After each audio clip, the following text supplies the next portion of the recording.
Hey, hi to everybody, and thank you for joining us this afternoon. I've been really focused on COVID and not on campaigning, but the primary is just 3 months away, and the general election is this November, and it's not as far away as we want. So it means we got to get organized. And just because we can't see each other and we can't mingle, and there's no one that hates not being able to mingle more than me, we got to start to get organized. So I'm really grateful that Chuck's here today. Maybe I'll give you a little of what I've been doing the last 2 months, but then we need to really focus on what we're going to do for the next 6 months. And you're having to stay home is a wonderful opportunity to help make sure that our democracy is thriving and to encourage people to participate in vote by mail, which Chuck's going to talk to you about in a few minutes. These have been really tough 2 months, and we're worried about a lot of people. What we've been doing, I was one of those people that took COVID very seriously in January, as some of you may remember. Some people thought that I was obsessed on it, and I was obsessed on it. I sent a letter to the head of the CDC and wondered why they were checking 3 airports and not checking Detroit, which got international flights from China every day. And which, by the way, many of our auto manufacturers have plants and businesses in Wuhan, China. And if you talk to many of the experts, as many of you know, Michigan was we're the 10th largest state in the country, but we were the 3rd highest number of COVID cases for several weeks. And until today, have been the 3rd highest state in the terms of the number of deaths for absolute weeks. And we stubbornly could not move out of that place. Today, we're 4th, but only by a few deaths. And that's not any statistic that anybody wants. But it became more real as the weeks went on. And people were afraid to go get tested for COVID because they couldn't afford it. They were afraid that they would be forced to stay home for 2 weeks and wouldn't be able to. They didn't know how they'd be able to afford to stay home. They were worried about being stigmatized. Families were worried about childcare and what they would do about family leave. So we have passed 4 bills to date in the House to deal with this. The first bill was just simply to put money into NIH and CDC and to make sure that our healthcare agencies had the resources that they need. By the second bill, we realized we had a problem, that people were afraid to go get tested, that they couldn't afford the cost of the test, they couldn't afford to stay home. And what we knew as early as February was that people who got sick needed to stay home. We needed them to self-quarantine. But if someone was afraid to acknowledge it or to tell somebody they had symptoms or to get tested, that was a real problem in our communities. So the second bill that we passed was to start to pay for testing, just creating the testing availability. So we had to make sure people knew that they could afford to get tested. And then we began to realize that schools were going to have to close. We were worried about the children that counted school for 2 meals a day. We were worried about making sure that people needed access to healthcare were going to have it. We then realized the number of people that were going to be unemployed or furloughed. So we extended unemployment, put additional money, $600 for employment checks, extended the period, put additional money in. We created a stimulus check. We created what the famous PPP program now versus PPE. We were also very concerned about the doctors and the nurses that were working that didn't have access to gloves or masks or any of the equipment that they needed. The national stockpile was horrific. We were addressing that.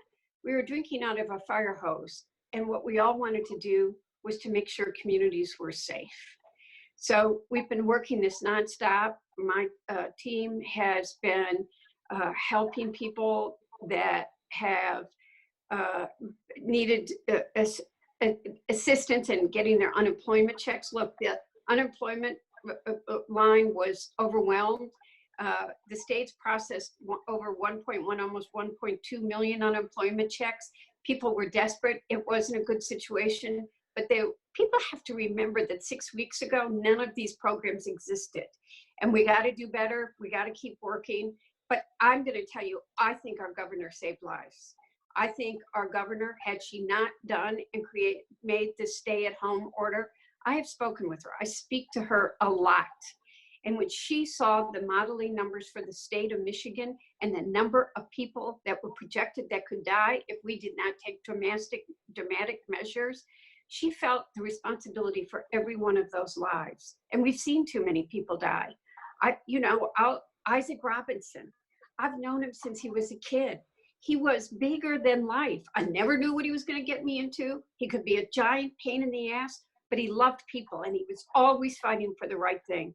And when Isaac died, it was the first person I knew, but it showed you that anybody could get it if someone like that was taken. I had a cousin, woke up on a Saturday morning with 104 temperature and was dead by that afternoon. I've known almost 30 people. I thought we were turning the corner, and someone that I've known forever died yesterday. And I still can't believe he's gone. So this is very real, and we're all working. People are worried about their rents, their mortgages. This has been an all hands on deck, and remember how interconnected we are. We've seen acts of kindness that show how strong our communities are, and that's what the last 8 weeks have been about. But now we got to worry about this country. And I believe during these 8 weeks that we need to be nonpartisan, we need to be non-political, that we got to help each other, and that we all had to pull together and get in the same boat and row in the same direction. Unfortunately, it's becoming more political than it should be. As we reopen, as we start to get back to normal, the demonstrations, the rallies, the protests in Lansing were deeply disturbing. When you see swastikas and you see Confederate flags and people carrying rifles in the gallery of the state legislature. We've heard state legislators from this district talk about what it was like. Our legislators buying bulletproof vests. That's not community, and that's dividing people by fear and hatred. And we all have to stand up to fear and hatred. And that I'll reaffirm today too. But today I can't not do politics forever. And I think that we got to keep trying to work together, but we got to start preparing for both the primaries and the general election. And when we get reopened, when we try to keep saving lives, I happen to think every human life matters, and that the governor is right in focusing on how do we minimize the loss of any life, and then we have to work together to reopen the economy, protect people's jobs, stimulate the economy, make sure people are being taken care of during these hard times. We need to look at why we weren't ready for this pandemic when there were warnings. We have to look and make sure that our national stockpile is never, ever ill prepared as it was. We got to this has shined a light on the need to support manufacturing in this country and bring manufacturing back to this country so that we never have a shortage of masks or gowns. Again, but not only that, 80 to 90% of the medicine that we take, the pills, are made in China or India. We need to make those medicines here so we can never be dependent on another country or have to worry about shortages in medicine. And we have to make sure that we bring manufacturing in many other areas back so we're not dependent on foreign countries. It creates jobs, it creates demand, and then it puts money back into the economy. So one of the things we have to do is remember that not only is it low bids, but national security should be our #1 issue. So I'm here today because I got to kick off my campaign. I do have a primary opponent. I have a Republican opponent in the general election, but what I'm really focused on is the election in November. I'm focused on making sure that the August election has maximum turnout and that the November election, every single person participates and knows that their vote matters. We got to make sure that people know the issues. Social media is being distorted by a lot of people. Just as an aside, when you're studying about COVID, you're trying to find information, make sure that the information you are getting is correct. There was Google and Facebook claim that they're taking down bad ads, bad information, but CNN did a story this week about one very bad video that had dramatically bad information in it, and people listening to it could end up dying listening to it. So what my opponent says about me isn't that dramatic. I want you to care about your life first. But we got a lot of candidates out there that aren't telling the truth. And we need to make sure that we are doing our own homework. We are listening and getting the facts and knowing that every vote matters. And while you're home, I'll talk a little more about this after Chuck talks. This is a way for you to connect with people. You're home dying of boredom. You can pick up the phone and call people. We need to reach out and call people. One of the things that many of us are doing and we can do just as Democrats is check-in calls. Call people and ask them, are you okay? Seniors are lonely. They don't have anybody checking on them. We need to reach out to our neighbors and I had a senior who told me, they've already made a decision that my life isn't worth it. If I get COVID, they're just gonna let me die. That's not who we are as a society. And we need to make sure that every senior knows that their life matters, that we're fighting for them, and we're gonna do whatever we can. But we also need to talk to people. We need to talk about the issues that matter. We welcome, and we'll get the technology down better, Kelly promises. We can host virtual gatherings in every community. Chuck will join and talk about what he's gonna talk about now. We've got digital programs that are gonna just call voters and remind them the importance of voting. And we need you to vote. I need you to vote in August because I have an opponent that's kind of mean.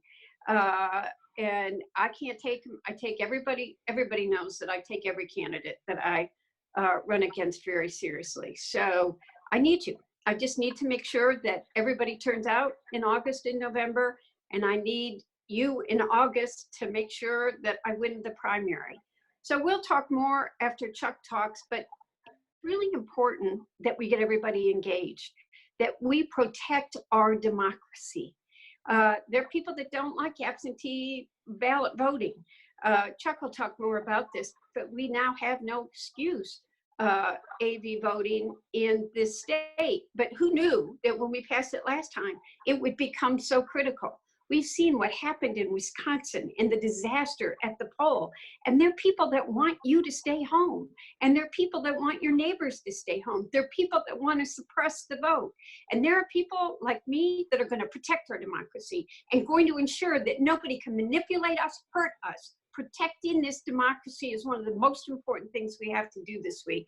But now my friend Chuck Newman, who really cares about our democracy and understands what this change we voted for last time before we were hit by a pandemic met.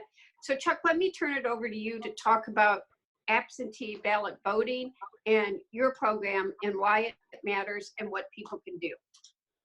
Thank you, Daddy, and thank you for this opportunity to show you how much we all love you and appreciate you for fighting for us, for decency, and for our country. It means everything to us. And the way we can reciprocate is by getting involved and seeing that people vote. The idea for WAVE started when I was attending a session by Mark Grebner, who's highly regarded as a political analyst in the state of Michigan. And Mark was asked a question. He says, Mark, how can the Democrats win in 2020? It was long before the virus, I may add. And he said, this is going to be an extremely polarized election. You either love Trump or you hate Trump. This election is going to come down to, can the Democrats get out the vote? There are more people who are likely to vote Democrats if they vote in the state of Michigan than there are Republicans.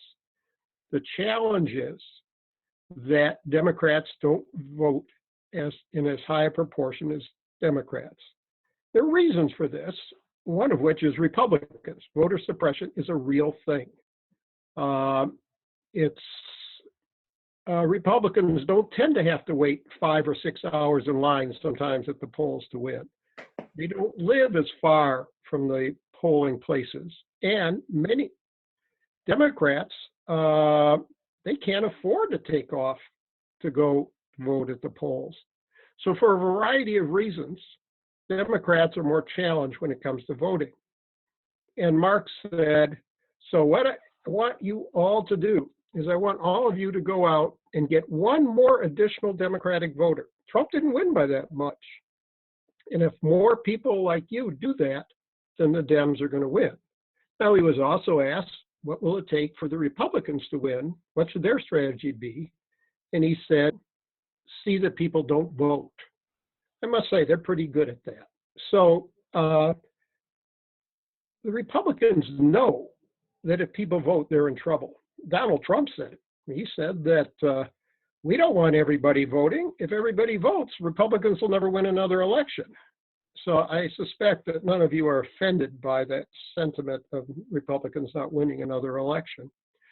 So reflecting upon what could we do to see that everybody gets out there and asks someone to vote who might not otherwise vote in this election, who happens to be a Democrat, it just dawned on me, as Debbie mentioned, we passed Prop 3. Anybody can vote now by absentee ballot, which means that some of those traditional barriers as to why Democrats don't vote, difficulty of getting time off, the amount of time it takes at the polls, and all those other issues go away if you vote from home. So, and Mark also really hit on a principle that resonated with me. I think you all realize, as I do, if somebody you know asks you to do something, you're a lot more inclined to do it than if a stranger asks you. And this has been demonstrated over and over. This is true. So what WAVE is based upon is a couple key principles. One is, if people ask people they know to become voters from home in this election, they're a lot more likely to do that if strangers do it. TV advertising, strangers to strangers. Direct mail, strangers to strangers. Often canvassing, strangers to strangers. WAVE is friends to friends, people they know to one another. So that's the key principle behind WAVE. And the second key principle is voting from home. Why is voting from home? Well, we just talked about it a little bit. But there's one other incredibly important advantage. If you're trying to win an election, if you're trying to help win an election and having people vote from home, the WAVE tool tells our volunteers, who we call recruiters, whether the people they are reaching out to are doing the things that they have to do if they're going to vote. For instance, did they send in their ballot? Did they ask their clerk to receive a ballot? All these things are known to volunteers, our recruiters, and they know them in real time, so they can reach out to the people they know to make sure they vote. It's a lot better than getting somebody to promise they're going to vote at the polls, because if they don't, you don't know about it until after the election's over and you can't do anything about it. But using the WAVE system, you can do something about it, and you can see that they really vote. So it's really easy to do this too. We have one recruiter we're particularly proud of, and using even an earlier version of the WAVE system, he's reached out to almost 1,000 of his friends and neighbors, and he's tracking them and encouraging them to vote. I happened to look at his precinct, and I know he didn't target his precinct, but he alone has reached out to over 50% of the Dem likely voters by himself in his precinct. This is a very efficient system. What does the system do? One, makes it real easy for you to look up among the 7 million or so qualified voters in the state of Michigan to see, are they likely to vote Democratic? Are they likely to vote at all? And are they likely to already be on the permanent absentee ballot request list? So what we would like of you at this point, because we don't have enough time to demonstrate the full system to you, as you heard, we have weekly sessions on how to use the WAVE tool, how to organize if you're going to use the WAVE tool. If you're interested, if your responsibilities are for a county or a neighborhood or for a precinct, how to use the WAVE tool. Excuse me. We have beginning training. We have interviews, such as with this one gentleman who's reached out to almost 1,000 people. And these are going on every week using Zoom. Really would like you to participate. We also, on our WAVE site, wave-michigan.com. Please, please, please go there, and you will be able to see these videos of how to use the tool and interviews. You'll see the schedule of events that you can join, and you can sign up to play with the system. First time I started looking for friends, my doctor's a Republican? On the other hand, there were other surprises that were very exciting to me. People of means and whatever who I said, wait, I can get them. I had no idea they voted Democratic. I can get them involved and they can be very helpful. So it's fun to play with the tool. You can also use this, you can use it on your phone, you can use it on your tablet, you can use it from your computer. You can contact people by mail, physical mail. In fact, that's how our super recruiter does it to his neighbors, because he doesn't know their email addresses or their phone numbers. You can do it with email, you can do it with text messaging, social messaging. One of our sessions within an hour, you should be able to use the system to find people you want to target, to send them an email, and to see if they're taking the appropriate actions. So with that, I would like to open it up for questions, because I'm convinced that together we can run the best campaign in America, and we're going to do it from our homes. Hey, Chuck, people are asking what WAVE stands for. Originally, it stood for We All Vote Every Time, but it probably is going to be used for other things in the future besides voting, such as promoting someone's candidacy. The same type of messaging capabilities within the WAVE system. That is, the WAVE system will suggest a message that you send to your friends, and in it there will be a link. This is kind of key, so that when the recipient gets the message, they can click on that link, and it will take them to their clerk to sign up to be on the permanent absentee voter list. Later, as we get closer to the election, they can click on it to request an absentee ballot, and it's going to be used for a lot more things, I think, than just purely voting in the future. So Chuck, another question they have for us is WAVE being used in lieu of VAN? We are not. First of all, I want to point out that not only are we endorsed by the Michigan Democratic Party, we are financially supported by the Michigan Democratic Party. It is really a complementary tool. I'm not an expert on VAN, but from what the best way I can characterize the difference between the two approaches as I understand them, WAVE was developed I'm going to start with VAN. VAN was designed when it was appropriate and desirable to go door to door. WAVE was designed to allow people to work from home. Quite luckily, as it turns out. I mean, we didn't say, oh, there's going to be a pandemic, we're going to do this, optimize it for working from home. But what we were going to optimize was people reaching people that they know. VAN, as I understand it, doesn't start with that as their basic principle. And we have made it real easy to use. As I said, within an hour, you'll be up and using this and productive. Thanks, Chuck. There's a question probably for both of us, which is, what can we do to help out on the campaign from home and on social media? I'm gonna go first and then let Chuck go. We need everybody. We are gonna be signing up for a digital program where we will reach out to every single voter likely voter in the 12th district. We want to engage everybody so that they know that it matters. But we also need a rapid response team. You know, by the way, what we saw happen on this Zoom, there's too much hate and too much unacceptable language out there. And we all have to not be afraid to stand up to this fear, this hatred, these attacks on everybody from the governor to local elected officials. When they're inappropriate, we need to make our voices heard. We need to stand up and not be afraid. And we need to correct the mistruths and lies on social media. Kelly is going to do a follow-up. We're going to do a mailing to our mailing list, asking people to sign up and volunteer.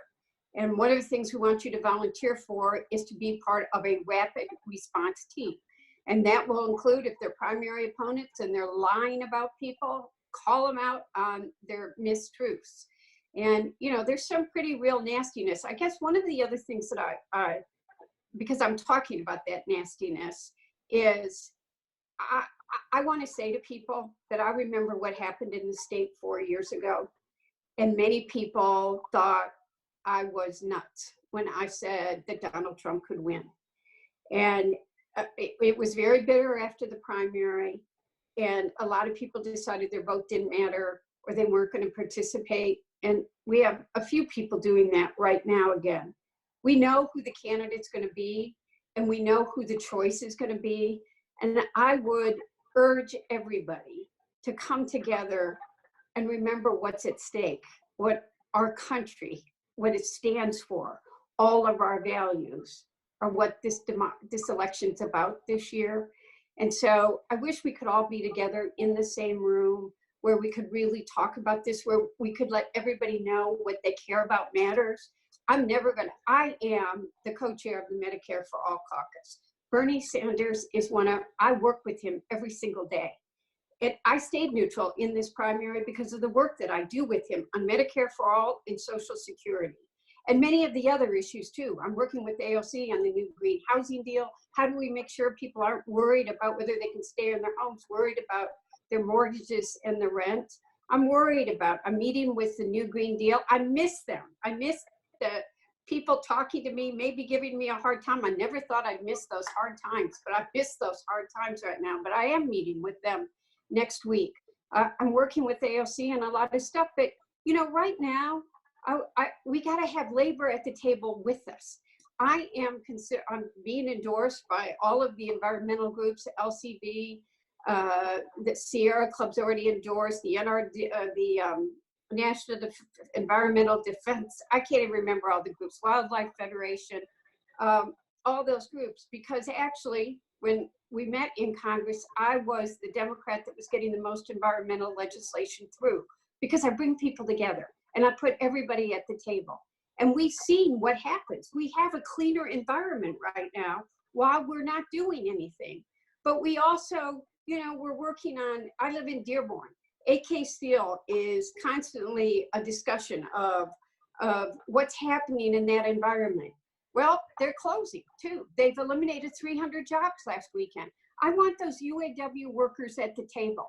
We all must be at the table together. It's not either or. We've got to create new jobs, green jobs.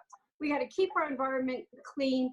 We've got to work together, but our workers need to be at the table with us, which is something I've been saying all year and has become more important, not less important, as this country faces the highest unemployment rate it has ever seen in the history of this country. But we're better prepared. We have a safety net. We're going to strengthen the safety net. It's put a microscope on the fractures in our healthcare system. Every American's got a right to affordable healthcare, period. The last depression, Social Security didn't exist. Medicare didn't exist. It's time to make Medicare work for every American, to get a program that if you're sick, you go to the doctor. You don't have to pay for it. You don't have to worry about your medicine. So I don't know what got me off on that, but one of the things did the questions. But that's what we need to use social media for, is to tell the stories, talk about the issues, do rapid response to those that are lying, trying to scare people, and then getting people to understand why their vote matters. And Chuck can talk more about how we use social media to get people to sign up. Chuck? Sure. We have to advocate. We have to tell the truth. We have to be a counterforce to the people who are spreading malicious information. The thing that I know something about, the thing that the WAVE team believes is the people, you are in a better position to set the record straight with the people you know than strangers are. So I would encourage all of you to take the responsibility for some potential voters. My dream is, it depends on what you want your role to be. If, for instance, you were responsible for a neighborhood or a precinct, we can show you every likely Democratic voter in your geographic area of interest. We can tell you whether they're already signed up to be on the permanent AV list. We can tell you if they had been contacted by somebody from one of your fellow recruiters. We can show you where the holes are so that you can go out and find somebody in the neighborhoods where you don't have coverage and recruit somebody there. So my dream and vision is that Debbie can sit there using our reporting system and see the status of every Democratic voter in the 12th congressional district. Where are they? Have they requested an absentee ballot? Have they sent it in? Where are they? Who is responsible for them? Who is the friend that has adopted them? To me, when we do that, we're actually going to change the way elections are won. Chuck, somebody else asked the question, another question about WAVE. It sounds like individuals are reaching out to others who they already know, have some sort of connection with. How do we ensure that we're reaching out to voters who most need to be reached? Because we tell you the profile of all of the people that you know. We tell you the profile of all the people who belong to your congregation, perhaps, all the people who work at your workplace, all the people who work where you used to work. And we also have another feature, which I didn't think I'd have time to talk about, and I don't have time to talk about all the features in WAVE. We can identify the most desirable people to reach out to, the ones that are highly likely to vote Democratic, but highly uncertain whether they're going to vote at all. And we can tell you who you know that knows them. So maybe you don't know that person, but you know who to reach out to ask, there's this person who lives 3 blocks down from you. You're Facebook friends with them. Would you mind helping me reach them to see that they become a voter? So I guarantee you, the fellow who reached out to almost 1,000 people, he only knew 100 or 200 of those when he started. Thanks, Chuck. I want to talk, I'm getting a few questions about some of the issues related to what is going on with testing, and particularly testing for the seniors.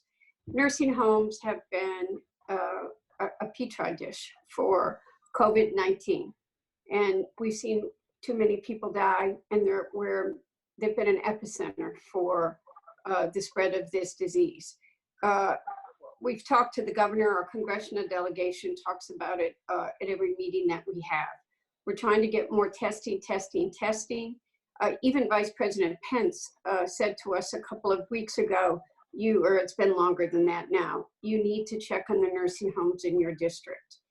The state has really focused on these, getting testing into the centers. Public health departments in both Washtenaw and Wayne have made it a priority, and we have been getting many more tests done.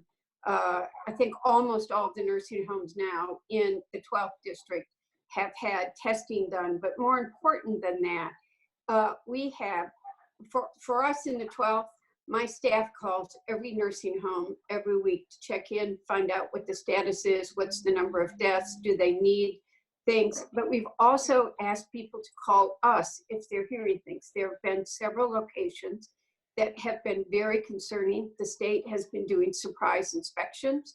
there have been real challenges. There was a nursing home in Washington County where many of the caregivers had become very sick with COVID. The owners had developed COVID, and they didn't have the workers to take care of the seniors that were there.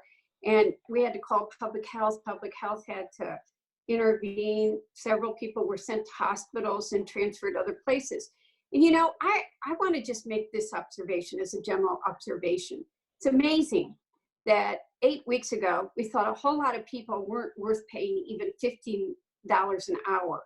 And our whole world has become dependent on the people we didn't think didn't have value. Well, they have a lot of value. And we need to make sure that we pay people for the jobs that they're doing, and that we thank people for the jobs that they are doing. I experienced a lot with caregiving because John Dingell's brain was, we were very lucky. He was always there. But towards the end, I could never leave him alone. And finding caregivers I met a lot of good people. But many of these caregivers were working because they weren't paid enough. I always paid $20 an hour for starters. But these caregivers were working at several facilities so you get cross-contamination, but they don't make enough money. They're at poverty level, working more than 40 hours a week, and they've got the biggest hearts and the souls taking care of people. We need to thank them.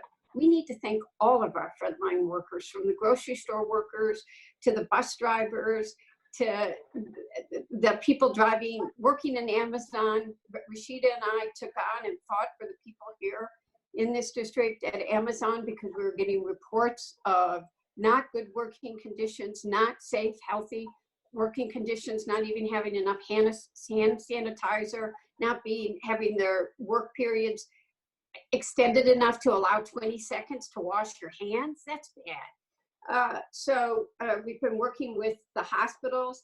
I have to say to you that Rashida has been like a sister to me. You don't realize how intertwined our districts are until you have the number of facilities that we have had to help that are on the border of one or the other, and the employees work in one of our districts or the other districts. And we've just put our head down and tried to help people, help the workers, help people that are scared to death about a million issues, and help people that are sick and couldn't get help. But we need to worry about these nursing homes. And though we cannot visit people, you can be you can be an advocate. You should be calling the nursing home. You should be calling your family or your friends that are in them, checking on them, holding the people, the administration accountable. What do they know? How many cases there are? Do they have the PPE? Nursing homes are terribly short of PPE. I had people in Riverview that were using garbage bags as gowns, or as for the gowns or for the PPE. So we all need to do that. The state knows it's a problem. They have increased it. In the 12th, we're working very hard to address it, but there are still issues every single day, and I will not make light of it. It's one of the things that we need to have as a conscience and make sure it doesn't happen again when we develop public policy coming out of that to prevent whatever happens now, all of the different issues from not happening again, and take every issue from the shortage of PPE to how our doctors and nurses were treated. Nurses, there's somebody that many of you know who's an ICU nurse at University of Michigan who called me writing her will. She was writing her last will and testament and said, "You must promise me if I die, my child will not go into foster care. You will make sure that my former partner gets custody of our child." The nurse that called me, who had 100.4 temperature and was told it wasn't 101, so she must work with it or she would be fired from her job. There are so many stories from the last 8 weeks that we have to right now mitigate the spread of this virus, protect people right now that we can protect, but then make sure that we implement policies that never, ever, ever let some of the horrible things that have happened in the last 8 weeks happen again. Another question that somebody asked was, what about students, university students? Many of them over 18 were not covered by stimulus checks. That is an issue that is most definitively being addressed and talked about as we do the next CARES package that Nancy may call the HEROES package. And we also have to worry about education, period. Friday, I spoke both to the state superintendent and to the school superintendents for Wayne County, Oakland County, and Macomb County. And I've got a meeting with the Washtenaw school superintendent because they're all worried about fall and when they reopen and the serious state budget cuts that are coming. And they're going to have the same needs that they've got right now with learning, but they're going to have to, how do you physically distance in a classroom? How do you schedule buses so that you keep them clean and separate children? Are the kids going to have to wear masks? What are they going to need more teachers? How are they going to be allowed to eat? I mean, little basic things. How are they going to go to the bathroom? How are you going to keep them safe? How are they going to eat? You can't have cafeteria. What are you going to do about playgrounds? How do you decontaminate the playgrounds? There are so many complicated issues. And then you look at the universities and how do they reopen? How do you teach class? How do you do the physical distancing? What is the tuition you charge in this kind of environment? And education is one of the issues that's at the top of our mind. We've got to address it, and we're looking at what those issues are right now, but know that we have to worry about our young people. We have a whole generation of young people that are used to having summer jobs this summer that aren't going to have summer jobs. So there are a lot of things we're working on, and I'll talk to anybody about these different times, and we have our regular town hall meetings. And you can either call the office and we will call you back and talk about the issues, or we'll continue to have public policy town hall meetings either via phone or Facebook. Kelly, did you have other questions? I'm just looking. I think we've answered most of the questions, and we don't want to keep people longer than we need to, but we're going to send out information from Chuck about how to help on getting people to sign up for AV voting. And I would like to make several asks. We need volunteers. And there's never a better time than to help us in some of the things that need to be done by signing up right now while you're home. Sign up for WAVE. I need volunteers to help call people, make sure that they're doing okay, and ask them to volunteer and to vote, to talk about the issues. I would love it if you'd volunteer to host a digital community gathering in your community. So we could talk to people about the issues. It would be, we do just a chat, not a political discussion like this. We need you to sign up to be part of the rapid response, and we'll talk about things we can do in the fall. So it doesn't look like we're going to be doing parades this summer. It doesn't look like Memorial Day and 4th of July are going to be in our future, but there's lots of work that needs to be done. We've got to organize, we got to turn out the vote, we got to talk about the issues, and we need everybody to know that they matter. So we really want to thank you for joining us today, taking time on a Saturday. I wish we were at farmers market, or I wish we were anywhere but where we are in our homes distant. But remember, we're all socially connected. You can still make a difference, and you have to make a difference, because every year we say this is the most important election of your lifetime. Does anybody not think this is the most important election of their lifetime? Do you think our country can take 4 more years of what we're living through? So with that, I'm going to thank you for being here. We'll send up follow-up. Chuck, thanks for talking about WAVE. Thanks for all your work, because we got to get people to sign up. We can, I can maybe get John Sarbanes on one of our town halls. We'll start, if people will also tell us the kinds of things they'd like to talk about, the issues, we can schedule town halls on issues. And I think I'll try to get John Sarbanes on to join Chuck and I for one to talk about what we're doing to keep our democracy safe this year. Chuck, any final thoughts? No, thank you, Debbie, but rest assured, we've got your back. I love you. Thank you, everybody. We're in it together. I'll end with this. Stay home, stay safe, save lives, and we'll connect again soon. Thank you.